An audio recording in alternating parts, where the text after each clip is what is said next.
அழகான ஈவினிங்கோட இன்னைக்கு ஒரு கார்டனிங் vlog தான் பார்க்க போறோம். இப்ப பார்த்துட்டு இருக்க செடி என்ன செடின்னு உங்களால கெஸ் பண்ண முடிஞ்சா கமெண்ட் பண்ணுங்க. பார்க்கறதுக்கு வந்துட்டு இது கிட்டத்தட்ட புல்லு மாதிரி தான் இருக்கும். வளர்றது கூட அதே மாதிரி தான் வளரும். கொஞ்சம் பெரிய பெரிய சைஸா. இத வந்துட்டு லெமன் கிராஸ்ன்னு சொல்லிட்டு சொல்றாங்க.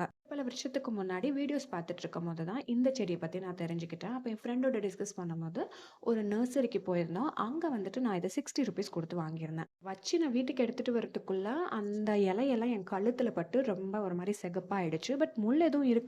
இது வந்து எடிபிள் தான். பிளாஸ் வந்துட்டு ஆக்சுவலா ஒரு மெடிசினல் பிளான்ட் தான். இதுல நெறைய ஹெல்த் பெனிஃபிஷியல் ஃபேக்டர்ஸ் இருக்குன்னு சொல்றாங்க. ஜெனரலா சூப்ஸ் இல்ல டீ போட்டு குடிப்பாங்க. நானும் டீ மட்டும் தான் போட்டு குடிச்சிருக்கேன். நீங்க இதுவரைக்கும் ட்ரை பண்ணதில்ல. ஏதாவது மெடிக்கல் கண்டிஷன்ஸ் இருக்குன்னா, உங்களுக்கு செட் ஆகுமா இல்லையான்னு பார்த்துக்கிட்டு கன்சியூம் பண்றது தான் பெட்டர். இந்த மாரி மூடு மாரி இருக்கும். ஒரு மூட நீங்க செப்பரேட்டா வச்சா போதும். ஃபர்ஸ்ட் ஒரு ஃபியூ டேஸ்க்கு அந்த வச்ச இலை எல்லாமே வாடிடும் டிரான்ஸ்பிளான்ட் பண்ண உடனே. பட் ஃபியூ டேஸ்க்கு அப்புறமா உங்களுக்கு நியூ லீவ்ஸ் வந்துட்டு வந்துரும். ஒரு மூடுலருந்து நம்ம நம்பர் ஆஃப் பிளான்ட்ஸ் வந்துட்டு இத க்ரோ பண்ணிக்கலாம். என்கிட்ட இத மாதிரி 2, 3 பிளான்ட் இருக்கு. எப்பயுமே சின்னதா அந்த மாரி பாட்டில்ல ஒண்ணு வச்சு வச்சுப்பேன். யாராவது வந்தாங்கன்னா, என் ஃப்ரெண்ட்ஸ்க்கு கிஃப்ட் பண்றது, இல்ல யாருக்காவது தேவைப்பட்டுச்சுன்னா, அவங்களுக்கு எதனா ரிட்டர்ன் கிஃப்ட் மாதிரி குடுத்துருவேன். இன்னொரு ஸ்பெஷாலிட்டி என்னன்னா, இது பக்கத்துல உட்கார்ந்தாலோ, இது இலைய வந்துட்டு நீங்க சும்மா நசுக்கி பார்த்தாலோ, லெமன் வாசனை சூப்பரா இருக்கும்.